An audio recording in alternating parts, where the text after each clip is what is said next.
This is a serious piece of work, so no laughing at the back, thank you. It is worthy of Andrew Motion. I like to think of it as one of my little motions. The Ballad of Bill and Fifi.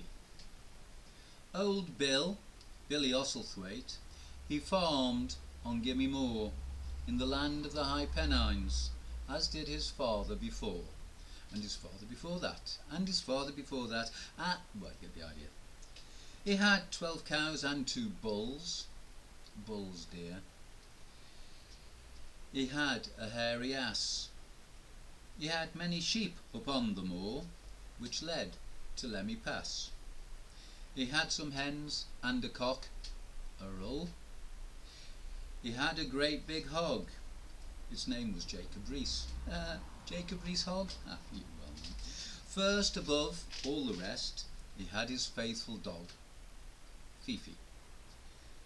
And Bill would say, "Some call us rough and some call us rude, but I'll never see a beast go without his food."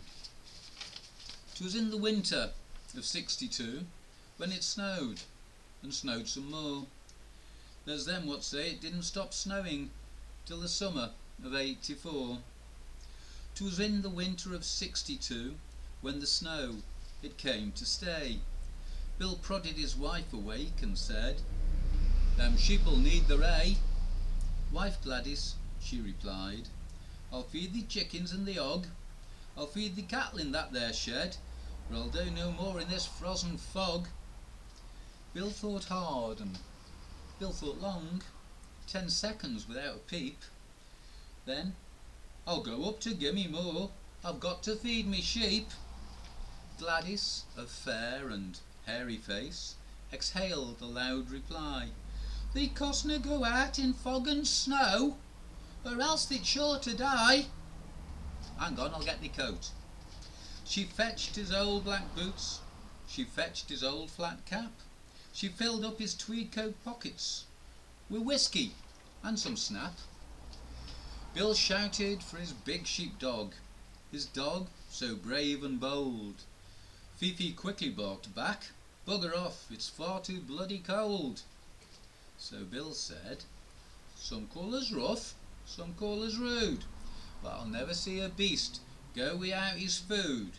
But if you don't get a move on your mangy cur, I'll cut the rations off." Fifi and Bill left the warm fireside, opened the farmhouse door, stepped out into the fog and snow, bound for Gimme Moor. Bill hauled some bales of hay, tied them to Fifi's back. "I'm a sheepdog," yelped the suffering hound, "not a bleeding half-track."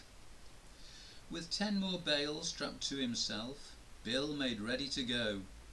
With staggering Fifi at heel beside, they trudged through the deepening snow.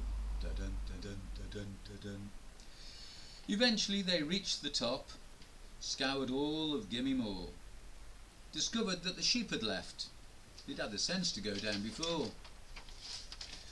With snow drifting up around his waist, Bill's strength began to fail. Shelter was sought, but none was found. Now worsens our sorry tale.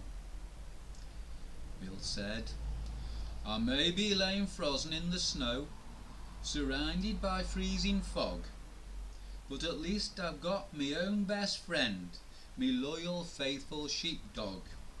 Fifi," Bill called him to his side and took the hay from his chest.